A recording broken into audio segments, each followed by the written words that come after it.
Kisah pembakaran terhadap Nabi Ibrahim tersebut terjadi ketika beliau berusia 17 tahun. Satu ketika beliau diajak ke perayaan yang disebut sebagai perayaan Tuhan-Tuhan mereka. Mari berangkat bersama kami ke perayaan Tuhan-Tuhan kami, ajak kaum penyembah berhala. Berhala-berhala tersebut ditempatkan dalam satu bangunan yang terbuat dari batu pualam putih dan hijau. Di sana terdapat 73 berhala yang diletakkan di atas kursi terbuat dari emas.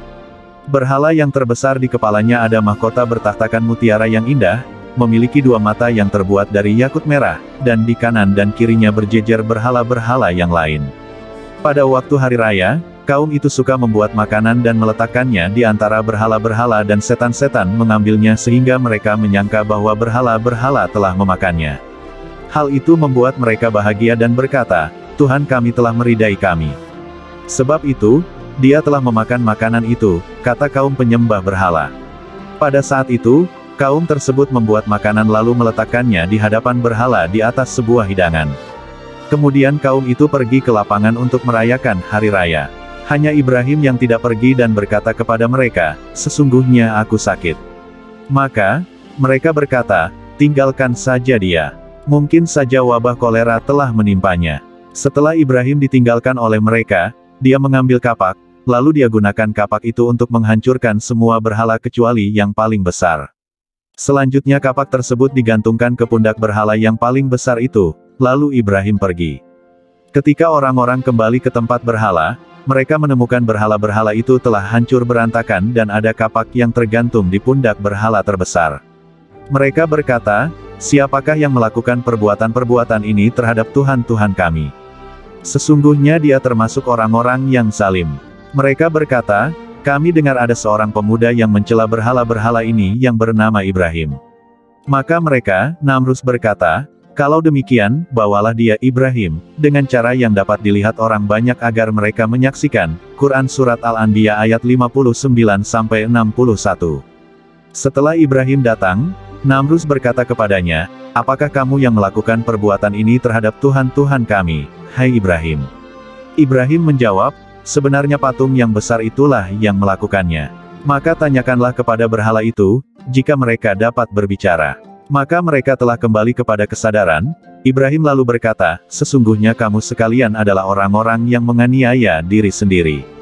Kemudian kepala mereka jadi tertunduk lalu berkata, "Sesungguhnya kamu, hai Ibrahim, telah mengetahui bahwa berhala-berhala itu tidak dapat berbicara."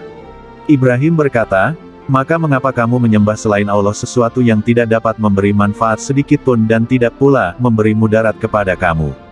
Ibrahim berkata, "Ah, celakalah kamu dan apa yang kamu sembah selain Allah. Maka apakah kamu tidak memahami?" Quran Surat Al-Anbiya 21 ayat 62-67. Pada saat itu, Namrus dan para pembantunya memperlihatkan kesombongannya. Mereka berkata, "Bakarlah dia dan bantulah Tuhan-Tuhan kamu, jika kamu benar-benar hendak bertindak." Quran Surat Al-Anbiya ayat 68.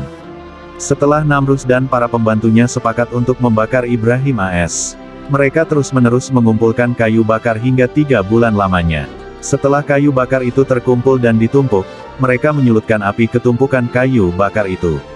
Asapnya mengepul ke atas yang hampir saja membinasakan penduduk kota itu karena saking panasnya api dan kepulan asap. Mereka bingung bagaimana cara melemparkan Ibrahim ke api tersebut karena saking panasnya. Tidak ada seorang pun yang maju untuk melemparkan Ibrahim ke sana. Sehingga iblis, terlaknat, datang dalam bentuk seorang laki-laki. Dia berkata kepada mereka, "Aku akan membuat manjanik, semacam alat pelempar, untuk dipakai kalian melempar Ibrahim." Pada saat itu, malaikat yang ada di langit dan di bumi gaduh. Mereka berkata, "Wahai Tuhan kami dan junjungan kami, hamba-Mu, Ibrahim, tidak menyembah kepada selain-Mu, mengapa dia dilemparkan ke dalam api?" Allah mewahyukan kepada mereka, "Wahai para malaikatku, apabila dia Ibrahim meminta pertolongan dari kalian, maka tolonglah dia." Maka malaikat Mikail datang kepada Ibrahim, dan berkata, "Hai Ibrahim, apabila engkau menginginkan agar aku menurunkan hujan kepadamu dan memadamkan api ini, tentu pada saat ini juga aku melakukannya." Nabi Ibrahim menjawab, "Aku tidak membutuhkanmu." Kemudian malaikat Jibril datang dan berkata, "Wahai Ibrahim, apakah engkau perlu bantuan?" Ibrahim menjawab, "Adapun kepadamu, maka aku tidak membutuhkannya." Cukuplah bagiku dia mengetahui keadaanku. Tiba-tiba sebuah panggilan dari atas menyeru, "Wahai Jibril, kepakkanlah sayapmu kepada api." Atas seruan itu, Jibril mengepakkan sayapnya sehingga api itu dijadikan dingin dan tidak mencelakakan. Allah berfirman, "Hai api, menjadi dinginlah dan menjadi keselamatanlah bagi Ibrahim." Quran Surat Al-Anbiya ayat 69. Dari sisi Nabi Ibrahim, Allah mengalirkan air yang dingin, dari sisi api ada pohon delima, dan Nabi Ibrahim diberi ranjang tempat tidur dari surga yang di atasnya ada hamparan dari sutra, mahkota dan perhiasan, yang keduanya dipakai oleh Nabi Ibrahim. Dia duduk di atas ranjang dalam keadaan yang paling nyaman semenjak dia dilemparkan ke dalam api. Pada saat itu, Namrus yang dijauhkan dari rahmat Allah pergi ke suatu tempat yang tinggi. Dia ingin melihat bagaimana jadinya Ibrahim. Tiba-tiba ada percikan api mengenai baju Namrus dan membakar ke semua bajunya kecuali badannya. Pada hari itu, banyak sekali orang yang beriman kepada Allah karena mereka melihat mukjizat yang diberikan kepada Ibrahim, yaitu tidak terbakar oleh api. Itulah kisah Nabi Ibrahim yang atas kehendak Allah tidak terbakar oleh panasnya api. Semoga kita terhindar dari segala macam bentuk kemungkaran terhadap Allah Subhanahu wa Ta'ala. Maha kuasa Allah atas segala apa yang di langit dan di bumi.